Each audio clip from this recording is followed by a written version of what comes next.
Kia ora, welcome to Under the Checkered Flag, MotoGP edition. I'm your host Kate, and we're just going to jump right in.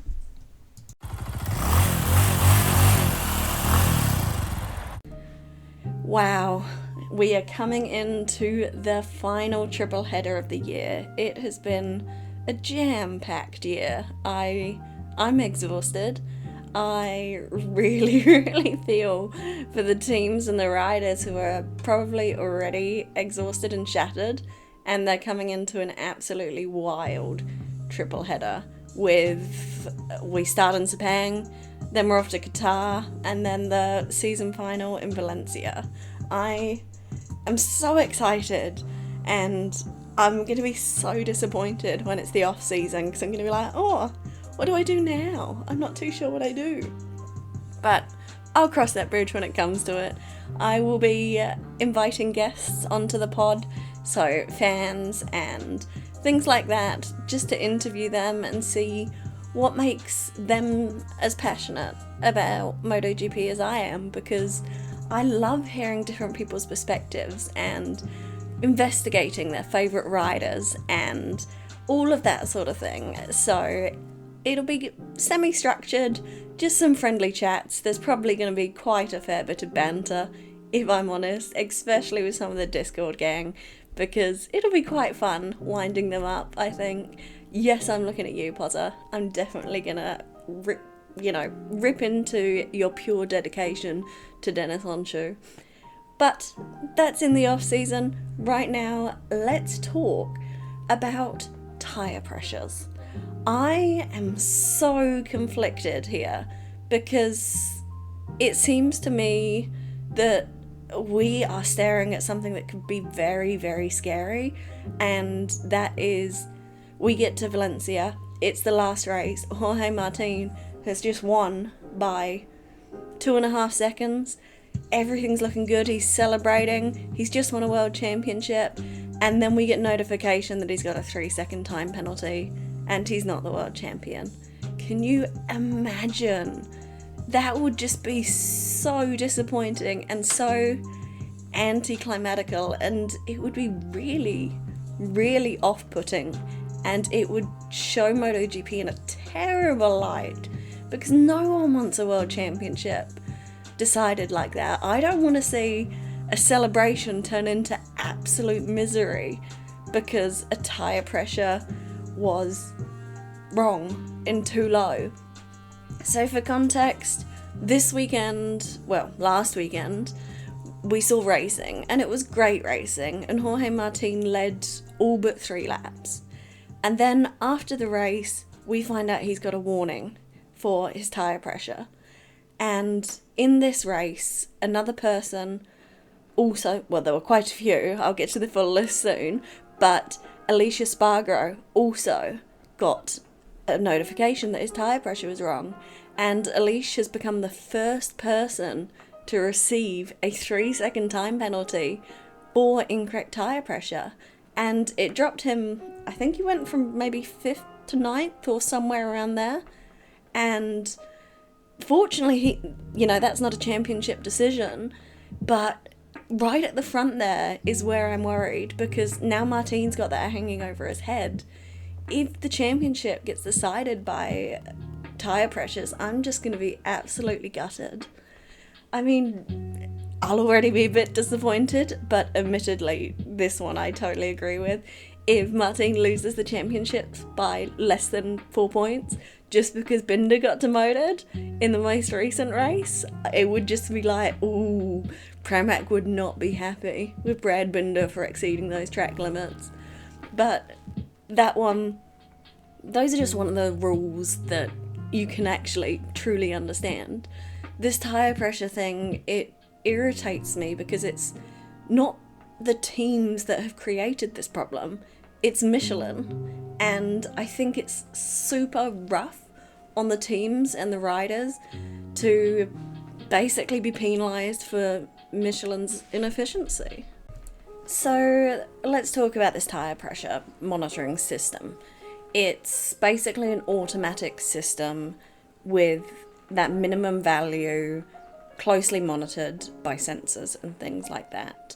So it's one unified system, so all of the teams use the same sensors, all of them come from the same suppliers, and it's just a one-size-fits-all system, which I do agree should be the way to go, especially when you're going to start penalising and monitoring this, which is the situation we're finding ourselves in now. The MotoGP class is the only one monitored by these new regulations and rules, and I can understand that to a degree. I do, as I always say on this podcast, I have the trickle up style of penalty. That's the way I prefer to do it. You know, penalise the young kids more than you penalise the adults. Get them into good habits and things like that. And then as they become more experienced and have more time on the bikes and on the grid, then they can start, you know, being a bit cheeky with their toes and things like that. But alas, that was a miniature tangent. Apologies for that. So this tyre pressure system is done automatically. If the results look a bit fishy, or if they are found to be non-compliant with the tyre pressure in the race or in the sprint, then it gets checked manually as well, just to make sure that it isn't a technical glitch or anything like that. It's also not applied in every session. It only applies to the sprint and the Grand Prix race. So that's one aspect of this.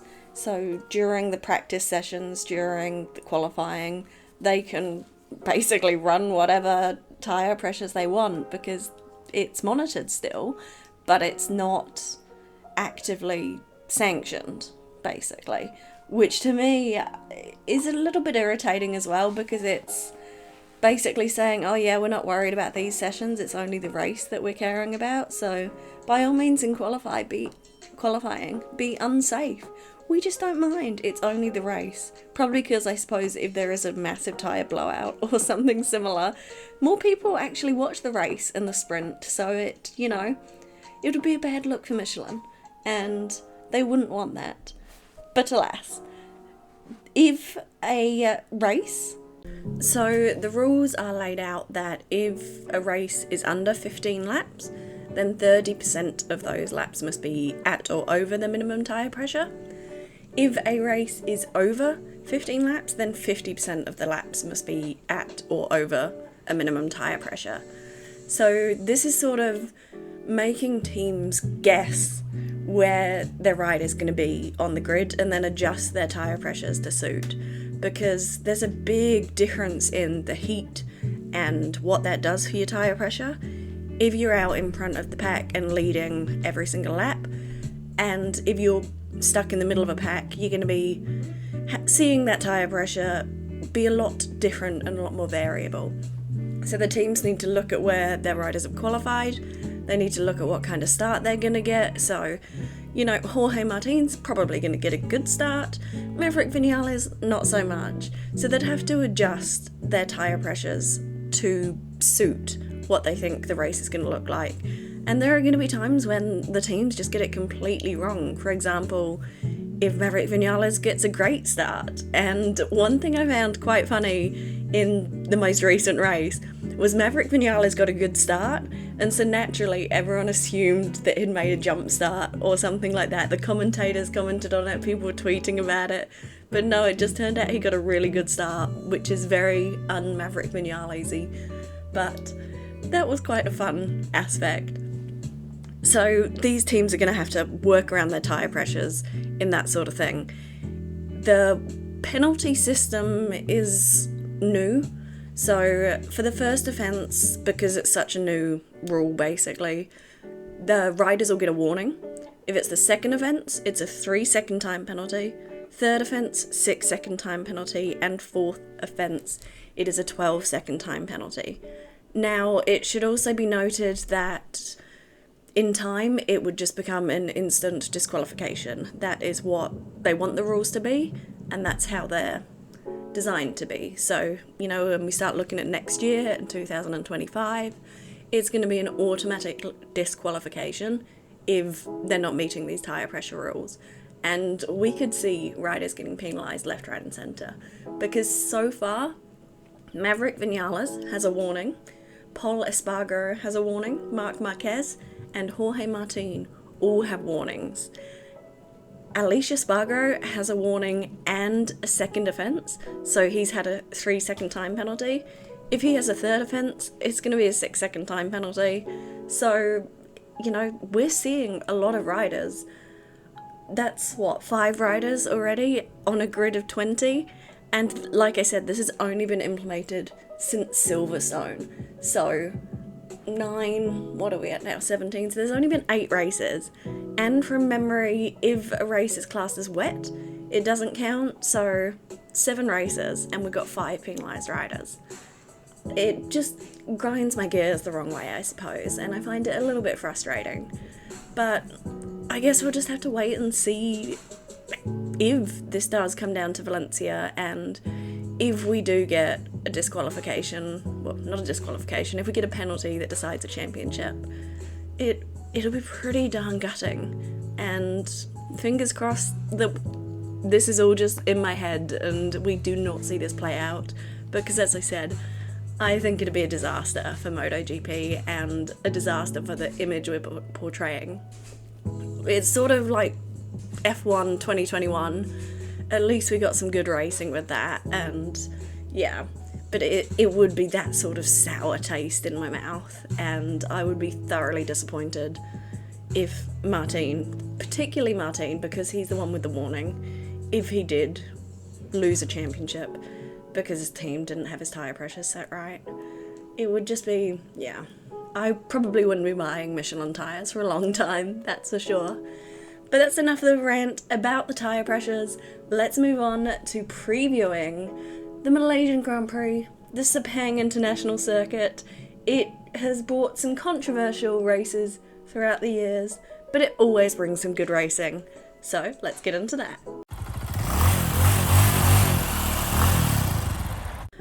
I think we're going to see some semi-spicy racing, but nothing overly dramatic, because it does look like that both Moto3 and MotoGP are going to come down to Valencia. I think the majority of the riders don't want to tussle with Bagnaia or Martin. I think the only ones who probably would get up in there and be aggressive are Bezzecchi, because he is still in the running for this championship, even if it's looking highly, highly unlikely that he will win. But the fact that Bezzecchi is still in this championship fight, and we've only got 3 races left, has me very, very excited for next year.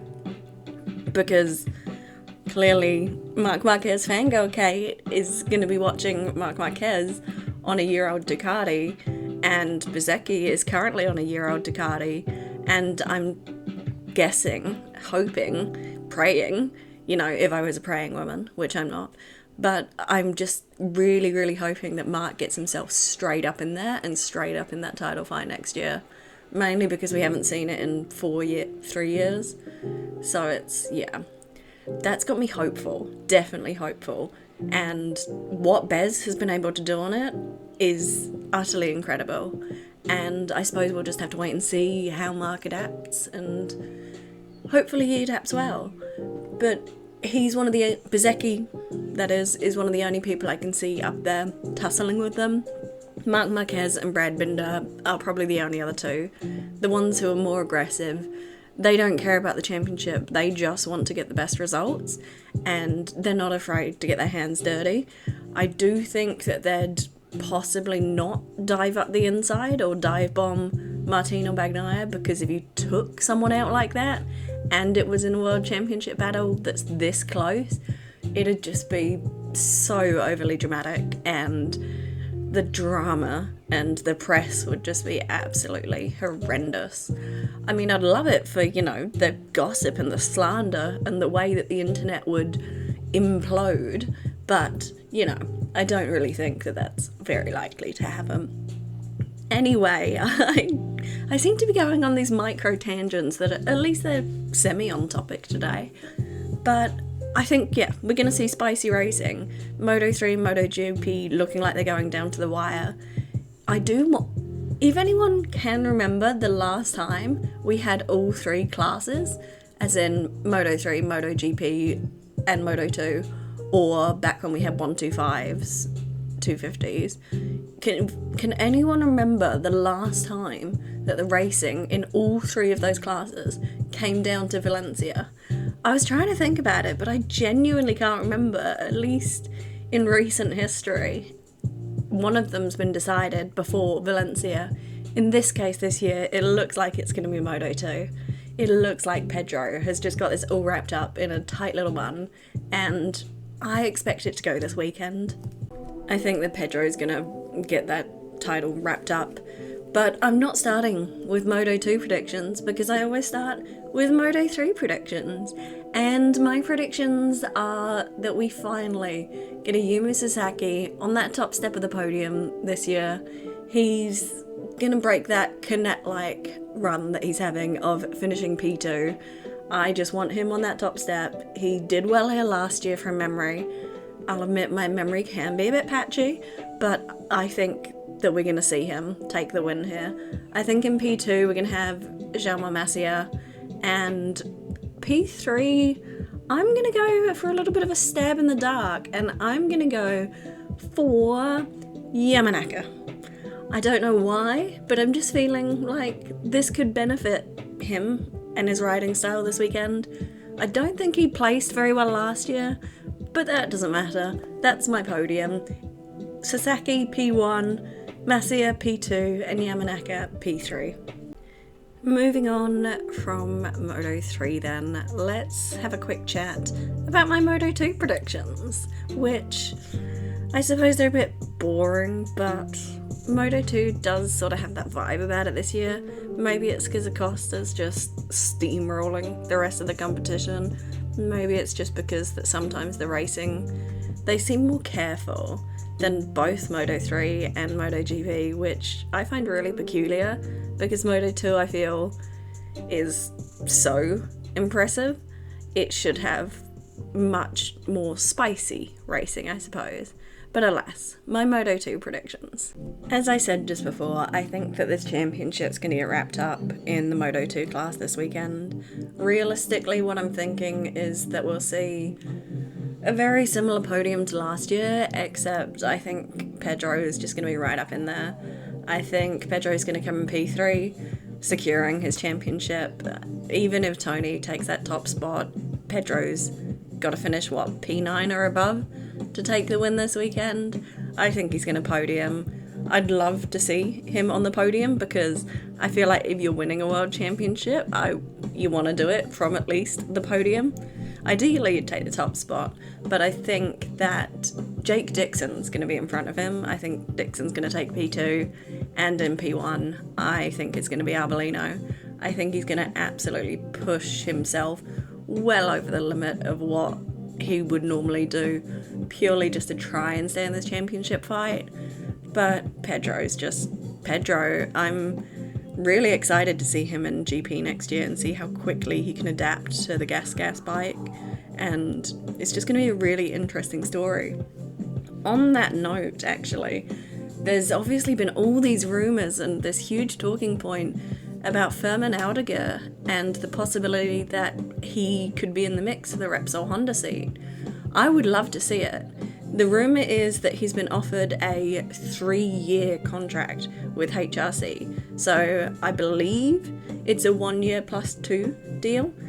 If this is true, it would be absolute madness not to take this deal, because that is an incredible deal. You come into MotoGP and yes, you're going to be on a terrible bike because that Honda is terrible at the moment, but that also gives you this massive advantage of people are not going to expect anything from you on that bike, because Marc Marquez can't get anything out of it. The only person who have got something out of the Honda this year is Alex Rins, and he's not going to be on it next year. So the benchmark's going to be pretty darn low. We've seen how hard it has been for Mir to adjust to that Honda, and that is not mere slander, because I love Joan Mir. He's an incredible rider. He's a world champion, for goodness sakes. And seeing him struggle so much on that Honda just goes to show how terrible it is. And you're going to have Zarco there, so he's going to be hopefully Honda are going to be listening to him and helping him lead development. You got Taka Nakagami there, who you'd sort of use as a baseline. So you'd want to finish around Taka's positioning, because he is the reliable Honda rider, if you can call him that.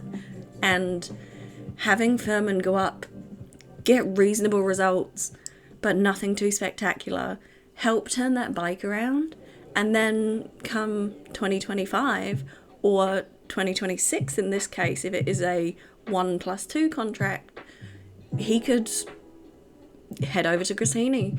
But realistically, I think he'd be heading to Aprilia, because he is, in with Alicia Spargo and that gang.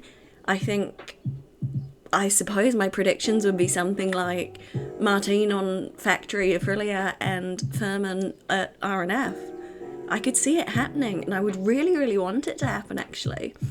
But I also really still want to see Fabio Di Gianantonio on that Honda. Basically, we just need more bikes. Can we get some more bikes, Donna? Pretty please. I know you don't want to, but I want to. And, I put my needs higher than Dorna's needs. Let's be realistic here. I can be very, very selfish. And selfish Kate wants at least 2 more bikes.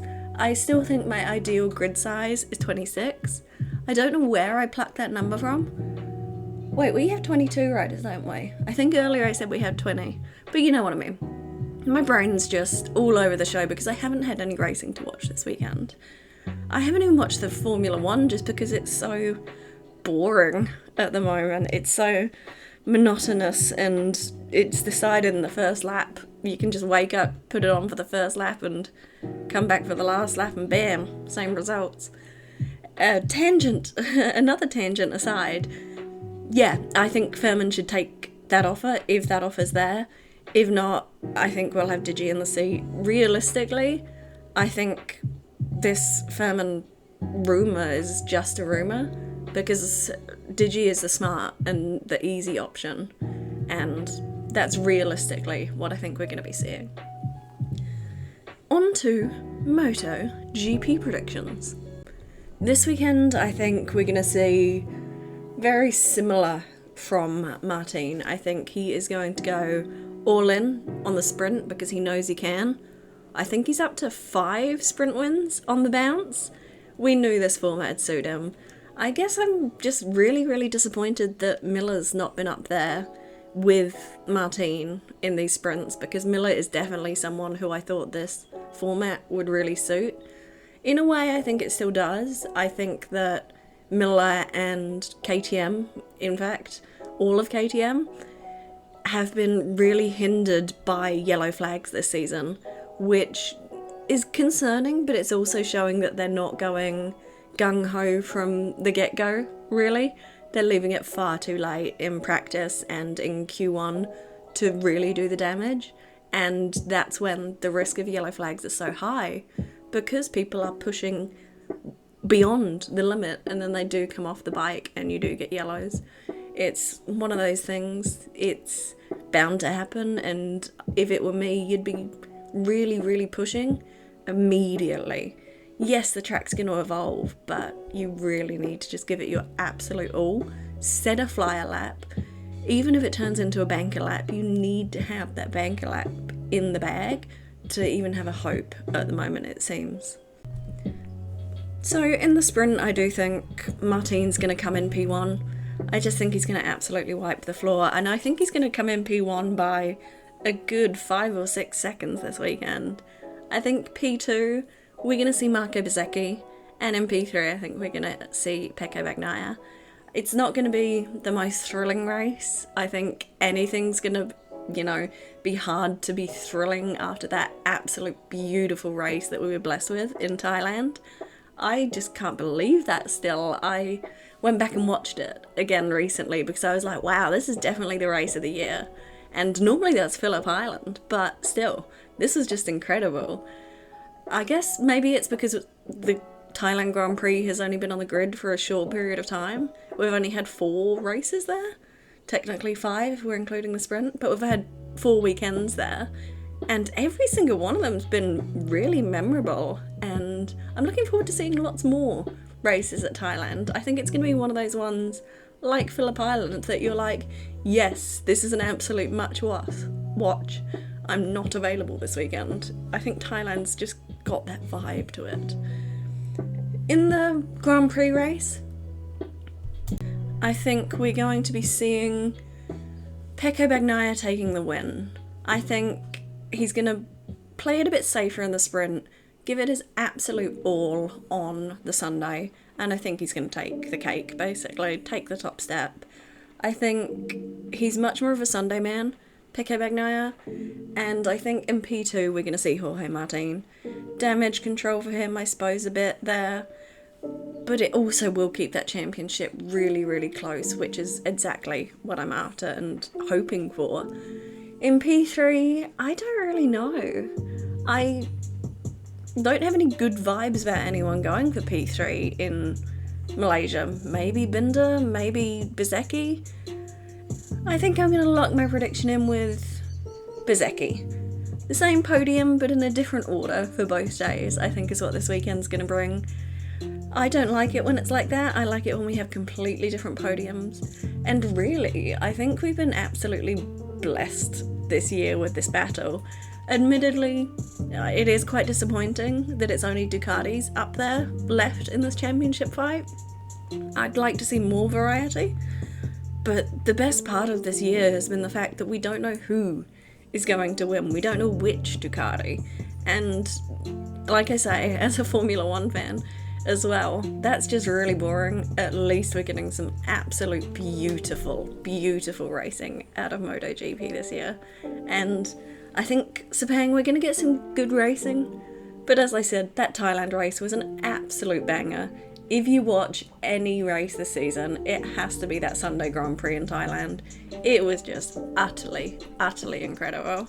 So to recap my race predictions for MotoGP, it was Bezzecchi P3, Martin P2, and Bagnaia P1.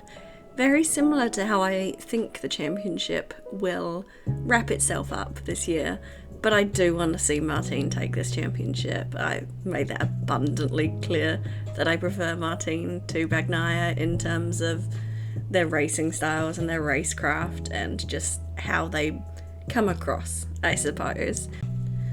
I do, while I'm here, want to throw out a bit of a different prediction, and that is I want to outline my 2025 grid. So I've been talking about this a lot online at the moment, and I can see some spice coming the way of MotoGP in 2025 with the sheer amount of riders' contracts, coming up for grabs.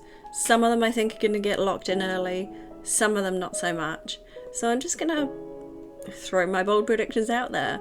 At Factory Aprilia, I think we're going to see Maverick Vinales and Jorge Martin. I think Martin's just going to win the championship this year on Pramac. I think he's going to stay with Pramac next year. And then, because he got passed over for that red seat, I feel like he's going to be the kind of person that just goes, I'll swap manufacturers now. I've got my championship.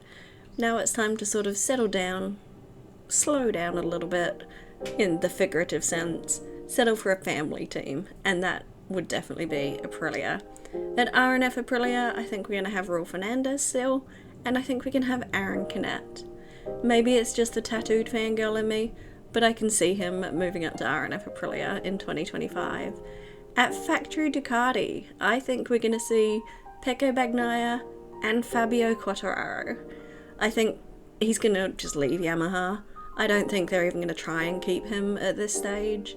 I can see him going to Factory Ducati, because at Pramac Ducati, I can see Enea Bastianini being there along with Alex Marquez. I think that'd be an absolute great pairing, and I think that it's the most likely one as well. I think Enea needs more of that family vibe that Pramac has compared to Factory Ducati, so that's just more likely where I see him ending up. At Gresini Ducati, I see Franco Morbidelli and I see Miguel Oliveira. I think because he would get passed up for that Factory Aprilia ride, I can see him walking over to Gresini and just being like, hello. And I can't see Grassini saying no, to be fair. Now, one of the big swings I've done is I'm actually gonna take a stab in the dark and say VR46 will not be a Ducati. But I'll come to that in just a moment, because onto factory KTM, I can see it being Brad Binder and Augusto Fernandez. I think we'll still have Gas KTM, so I think that will actually be a rookie pairing at Gas. I think it will be Tony Arbolino and Dennis Onchu. At MV Agusta, who I think are going to be this brand new team in this sort of hybrid format, where they're running Husqvarna engines, basically the same as KTM, but just trying to find that workaround that we need a new manufacturer on the grid. I can see that team being Pedro Acosta and Marc Marquez. Which means Honda, they're going to be sticking with Joan Mir, because I think he's going to actually gel with that bike a bit better next year. I think alongside him will be Furman Aldiger. Maybe I'm just buying into this hype train of him possibly going to Honda, but I can see him there. At LCR, I think we're going to have Joan Zarco, and I think LCR are going to bring up a new rookie, and I'm hoping that it's Somcat Chantra, because he would be great to have in MotoGP. Maybe it's just because we've just been to Thailand and he is so beloved there, but I just really want to see it. Factory Yamaha, I think Alex Rins, and I also think Marco Bezzecchi, which ties nicely into VR46 Yamaha, which would have Luca Marini and Celestino Vietti. Ooh, that one was a mouthful. I don't know why I stumbled over that. But that's what I think my grid's going to look like in 2025. I've made a blog post about this and it's on our website, so I will link it below. Do let me know what you think. Do let me know if you think I'm utterly dreaming with some of those predictions, because I may be, and maybe I'm just living on pure copium of wanting more bikes on the grid and wanting my grid, my ideal grid, with the races that I much prefer. But we'll just have to wait and see. It's one of my favourite things to talk about, silly season. I'm already pumped for silly season in the middle of next year. So that's it for this week's pod. As I said earlier in the episode, I'm going to be doing sort of these fan interviews at the start. If you do want to come and have some yarns with me, just flick me a message. All my socials are pretty available. Otherwise, we're at underthecheckeredflag@gmail.com. We're on all the socials, just messages. We're easy breezy to get a hold of. Thank you so much for listening. Like and subscribe if you feel like it. And I'll be back here next week rambling about Sepang, all that great racing, and looking forward to the race week that will be Qatar.